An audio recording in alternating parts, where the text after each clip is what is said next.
안녕하세요. 부자고래입니다.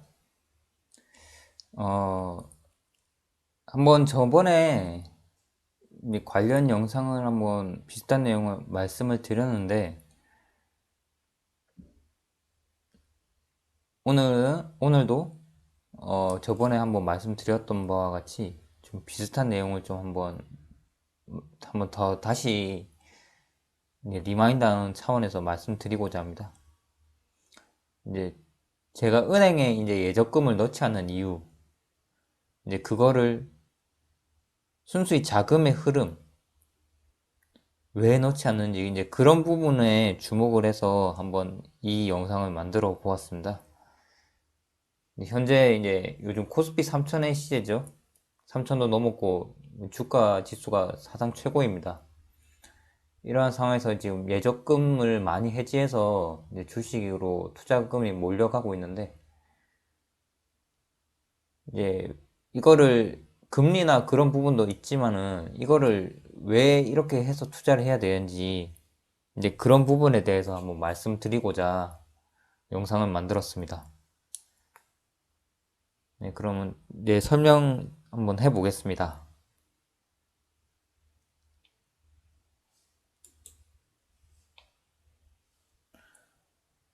일단 은행은 어떤 곳인지 한번 생각해 볼 필요가 있습니다. 이제 저희 일반 뭐 개인들은 뭐 단순히 예금 적금을 맡기고 이제 우리가 맡긴 자금을 안전하게 관리하는, 그러니까 보관해주는 그런 역할을 한다고 생각을 할 거예요. 물론 뭐 대출의 기능도 있죠.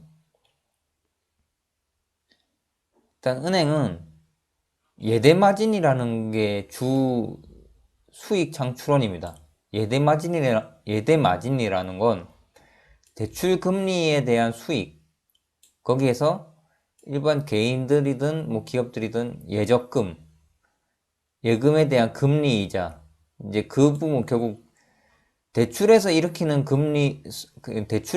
수익이랑 예적금으로 해서 받는 이자를 이제 지급하는 이자, 그 부분을 뺀 게 결국 이게 예대 마진이고, 이게 어찌 보면 기업으로 일반 제조기업이나 뭐 기업처럼 영업이익이랑 뭐 거의 비슷하다고 생각을 하시면 됩니다. 은행도 결국 기업이니까요. 다음에 곧 말씀드리겠지만. 그러니까 은행은 그냥 단순히 돈을 보관해 주는 곳, 그렇게 생각할 부분이 아니라는 겁니다. 은행도 기업입니다. 금융기업입니다. 정확히 얘기해서. 금융이죠. 은행은. 기업이 뭐냐? 이윤을 창출해야 하는 집단입니다. 이 수익이 안 나면은 이게 존재의 의무가 없는 겁니다. 은행은. 뭐, 누군가는 이렇게 얘기를 하죠. 돈 놓고 돈 먹기다. 돈 장사 난다. 맞아요. 맞는데 그걸 이해를 해야 됩니다. 결국 그 대출에 대한 금리 수익, 그게 영업 기반이고요. 어떻게 보면 대출도 규제보다는 대출이 많이 돼야지. 근데 물론 지금 가계대출이 굉장히 많이 올라갔죠. 이 부분은 조금 좀 뭐 민감한 부분이기도 하고 그렇지만은 어쨌든 사실 가계대출이 굉장히 많이 올라갔습니다. 그 가계대출이 많이 올라간 부분에는 물론 뭐 투자 그런 부분도 있지만은 사실 지금 경제가 계속 하강 국면입니다. 사실상 2017년부터 지금 사실 2020년 지금 21년 2020년부터 코로나가 시작되는데 오히려 주가 지수는 계속 올라갔습니다. 사실 경제 성장으로 일으킨 주가 지수라기보다는 자본의 힘입니다. 자금. 그래서 자금의 힘이기 때문에 어찌 보면 대출을 지금 계속 규제를 하고 있는 거고, 정부에서는 그렇게 하고 있죠.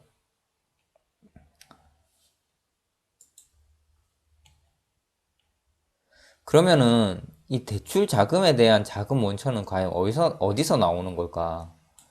이제 그거를 한번 생각을 해보겠습니다. 다음 장표에서. 이 흐름을 잘 이해를 하셔야 되고요. 여기 보면은 이제 예적금 맡기는 사람, 은행, 은행이 있고, 그 다음 대출 받는 사람이 있습니다. 예적금 맡기는 사람 1억을 넣어요. 예금을. 그럼 1%면 이자 100만원 받습니다. 근데 이 1억을 사용을 못하죠. 은행에 가만히 있습니다. 담보대출을 실행시키지 않는 한 그거는 전제를 하진 않고요. 어쨌든 1억이 묶입니다. 은행은 1억을 받았죠. 은행이 이렇게 받았죠. 은행은 또 대출 받는 사람한테 1억을 줍니다. 대출을 시켜주죠. 그 대신 대출 이자를 2% 받고 200만원을 받는다고 치면 결국 이 예대 마진이란 건 이 아까 말씀드린 대출 이자에서 이자 100만원 뺀 이 100만원을 은행은 먹는 겁니다. 돈을 가지고. 결국 궁극적으로 이 1억은 여기로 갔다가 여기로 가니까 결국 이 사람한테 가는 거죠. 원금 1억 이걸로 투자를 합니다. 뭐 부동산을 할 수도 있고 요즘 흔히 말하는 B2 빚내서 주식 투자할 수도 있는 거고 뭐 솔직히 얘기해서 B2를 빚내서 주식 투자하는데 진짜 코스피 코스닥에 잡주로 투자하면 그건 안 되겠죠. 하지만 부동산을 뭐 우량한 부동산을 보유하거나 초우량 주식을 보유하는데 이거를 사용한다. 이거는 괜찮은 겁니다. 제 생각엔. 우량 부동산을 사거나 아니면 사실상 이렇게 대출을 받는 거는 뭐 주택담보대출, 주택을 보유하기 위해서 사는 거니까 부동산으로 결국 자금이 부동산이든 주식이든 자금이 들어간다고 가정했으면 결국 이 대출 받는 사람한테 돈이 가는 겁니다. 결국 대출 받는 사람은 이 돈을 가지고 부동산, 주식 등 우량자산에 투자해서 수익을 창출을 하고 이 사람이 결국 예를 들어서 부동산을 사잖아요. 그 부동산 가치가 막 3억, 4억 이렇게 올라간다고 칩시다. 그러면 이 사람은 예를 들어서 이 돈을 가지고 샀어요. 그럼 이 돈을 가지고 또 투자를 합니다. 이 부동산을 가지고.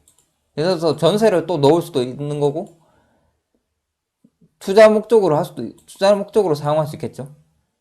그러면 이 대출 받은 사람은 자산이 있는 겁니다. 우량 자산이.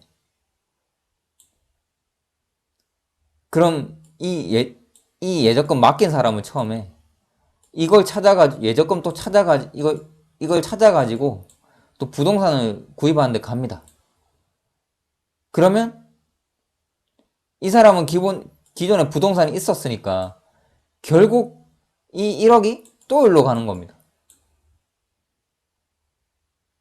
결국 이 자금은 부동산을 가지고 있는 사람에게 흘러 들어가고 그 받은 1억 가지고 이 받은 1억으로 또 다시 일로 가고 상환을 하겠죠. 그럼 결국 누구한테 돈이 흘러가냐? 이 대출 받는 사람한테 흘러 들어가게 됩니다.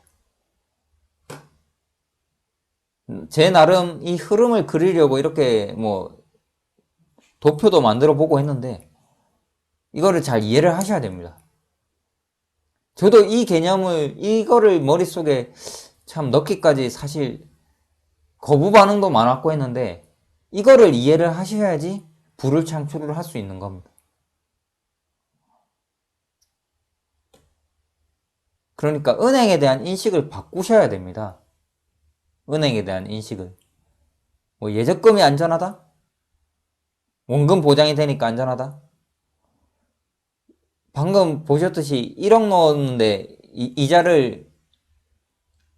1%인데 1% 100만원 주는데 이게 안전할까요? 예적금만으로 부를 창출할 수 있을까요? 요즘 흔히 말하는 뭐 벼락거지 벼락부자가 아닌 벼락거지 가만히 열심히 일했는데 갑자기 주변 사람들 다 가지고 있는 자산 가치가 다 상승해서 자신은 예적금만 하고 있었는데 그게 거지가 되는 겁니다. 여기 중요한 것은 결국에는 자산의 사이즈업입니다. 사이즈업. 자산은 자기 자본 플러스 부채입니다. 제가 이런 개념도 한번 다음에 또 한번 쉽게 설명을 드리려고 하는데, 자산은 결국 자기 자본이든 타인 자본이든 올려서 다 결국 궁극적이 이게 합쳐지는 거기 때문에, 자기 자본이 이게 변화가 없으면 이거를 부채라도 올려야 됩니다. 그래야 자산 사이즈가 올라가는 겁니다. 그러면 보유 현금, 그게 자본이죠. 그거 외에 자산을 늘리기 위해서는 결국 대출이 필수적입니다. 한번 보십시오. 누가 우리나라 서울에 있는 부동산 사는데 현금이 아주 많은 부자를 제외하고는 일반 사람들은 다 대출을 해야 됩니다. 금융기관을 껴야 됩니다. 그러니까 결국 은행에 대한 인식을 바꾸셔야 됩니다. 예적금을 하는 곳, 안전자산, 그래서 우리가 그런 예적금을 안전하게 관리해주는 곳, 그런 곳이 아니라 레버리지, 대출 실행을 통한 자산 증식을 가능하게 하는 기관이다. 그러니까 돈을 빌려서 자산 사이즈 업을 시켜서 우리도 그 자산 사이즈 업이 된 걸 가지고 부자가 될 수 있도록 하는 가운데 연결 기관이다. 그렇게 생각을 하셔야 됩니다. 결국 돈은 대출받는 사람이 챙기는 겁니다. 대출로 부동산, 주식 등 우량자산을 구매한 사람은 시간이 흐른 뒤에 그 우량자산의 시세가 상승해서 추가 시세 차익을 실현을 할 수도 있고, 부동산 같은 경우는 월세를 따박따박 받을 수도 있고, 주식 같은 경우에는 배당금을 분기별로 받을 수 있거나 그렇게 할 수도 있습니다. 또한 그 해당 우량자산을 담보로 추가 대출을 실행해서 또 계속 눈덩이 굴려가듯이 계속 부를 증대시켜 나갈 수 있는 겁니다. 제가 종사하는 업이 증권사 그런 금융기관 그런 것도 아니고, 제가 대출을 권장해서 빚내서 투자하라 그런 거는 결코 아닙니다. 하지만 은행이 어떤 일을 하는지 알고 그 은행이 하는 일을 알면 우리가 은행에서 받을 수 있는 그런 대출 레버리지를 실행을 해서 자산 사이즈 업을 시켜서 우리 각 개인도 부를 창출하고 그러니까 우량 자산을 소유할 수 있는 그런 기회를 만들어 가야 한다는 것에 저는 그 부분에 초점을 둬서 지금 설명을 드리고 있는 겁니다.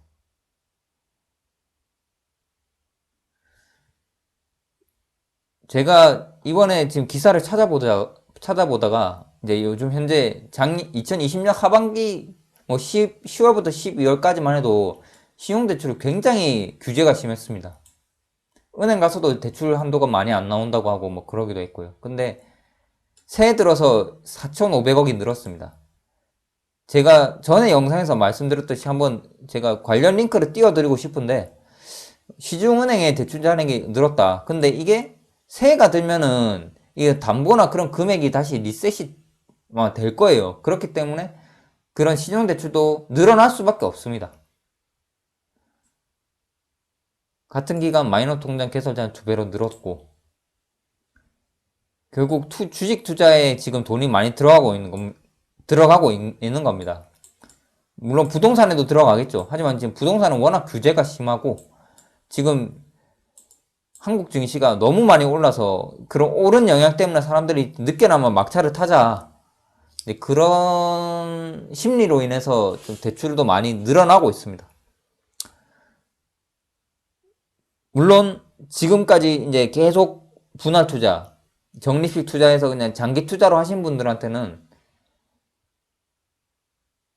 별로 위험이 없습니다. 솔직히 얘기해서 계속 하시던 대로 하면 되고. 근데 문제는 지금부터 빚내서 시작해서 투자를 해서 들어간다. 그 주식이 우량자 주식이 아닌 코스닥의 테마주다, 그런 거면 이건 정말 위험한 겁니다. 다시 한번 잘 생각을 해보시고요. 어쨌든 제가 드리고 싶은 말씀은, 지금이라도 은행을 한번 찾아가야 된다. 가야 된다. 은행을 발로 뛰어야 된다. 발로 앉아서 해결할 게 아닌, 그냥 앉아서 가만히 있어서 해결할 게 아닙니다. 점심시간 짬을 내서라도 가야 됩니다. 아니면 진짜 뭐 반차든 연차든 써서 가야 되고요. 가야 됩니다, 은행에. 확인해 보시고요. 이거는 이제 주식형 펀드나 지금 투자자 예탁금이 지금 펀드에서 지금 굉장히 많이 빠지고 있습니다. 그 빠진 돈이 결국 증시로 가는 거죠. 이게 증시로 간다는 겁니다. 하지만 지금 경제 상황은 녹록지가 않습니다. 코로나 때문에. 한마디로 이 자본의 힘, 이 자금의 힘으로 일단 주식시장 올린 건데 이게 또 계속 갈지, 언제까지 소위 말하는 개미들이 계속 언제까지 자금이 있어서 살지 그거는 모르겠습니다. 저는 사실 제가 하고 있는 투자에 있어서는 걱정은 그렇게 되지는 않지만 개인적으로 큰 흐름으로 봤을 때는 이게 참 좀 지켜봐야 될 사안 같고요. 근데 일단은 돈이 굉장히 시장이 유동성이 많이 풀렸기 때문에 또 이게 쉽사리 증시가 또 확 가라앉거나 그렇게 되지는 않을 것 같습니다. 일단 추이를 잘 지켜봐야 될 것 같고요. 결국 답은 초우량 자산에 투자를 해야 되는 겁니다. 제가 계속 이 영상의 핵심이기도 하고 저희 채널의 핵심이기도 한데 결국 삼성전자와 같은 초우량 기업에 장기 투자를 해야 되는 게 결국 투자에 있어서의 어찌 보면 첩경이자 지름길이자 가장 안전하고 빨리 갈 수 있는 겁니다. 빨리 간다는 게 물론 뭐 몇 달, 몇 년, 1, 2년 안에 되고 그런 건 절대 아니지만요. 그래서 제가 이거는 매번 매 영상의 마지막에 띄워드리는데 저 부자고래의 투자 원칙은 일단 명품 주식을 선택을 합니다. 그리고 그 명품 주식을 장기 투자하고요. 그리고 세 번째로 그 명품 주식을 장기 보유를 합니다. 그리고 마지막으로 이 위에 세 가지를 항상 명심하는 겁니다. 이게 저의 투자 원칙입니다. 모든 분들께서 제 영상을 보시는 분들도 한번 오늘 말씀드렸던 거 잘 생각해 보시고 뭐 은행에 대한 이해 그런 거 통해서 한번 자신에 대한 투자를 한번 다시 생각해 보셨으면 좋겠습니다. 네, 구독과 좋아요 많이 부탁드리겠고요. 네, 오늘 영상은 이것으로 마치겠습니다. 네, 긴 시간 시청해 주셔서 감사합니다.